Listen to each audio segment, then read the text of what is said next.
C'est le sommet des grandes puissances mondiales. Le G20 a débuté ce matin sur l'île de Bali, en Indonésie, avec un sujet central, le conflit en Ukraine. Dès l'ouverture du sommet, le président indonésien a mis en garde contre le risque d'une nouvelle guerre froide. L'Ukraine, qui était aussi au cœur de la rencontre cette nuit entre Emmanuel Macron et son homologue chinois Xi Jinping, le président français qui entendait convaincre Pékin, principal allié de Vladimir Poutine, de faire pression sur Moscou. Bonjour Jacques Serret.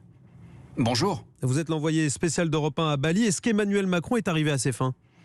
Eh bien, en tout cas, dans l'entourage d'Emmanuel Macron, on se félicite de cet échange qui aura duré un peu plus de 40 minutes. Après avoir adressé tous ses vœux de succès à Xi Jinping, qui vient d'être reconduit par le Parti communiste, le locataire de l'Elysée a, dès son propos introductif, appelé la Chine à unir ses forces avec la France contre la guerre en Ukraine. Je partage votre souhait de tout faire pour que la présidence indonésienne puisse faire de ce G20 un succès, c'est-à-dire réduire les tensions, les écarts qu'il y a dans l'environnement international et nous permettre de bâtir ce qui est, je crois, de l'intérêt et de la Chine et de la France, c'est-à-dire une véritable stabilité, des éléments de coopération tangibles qui nous permettent de faire revenir la paix.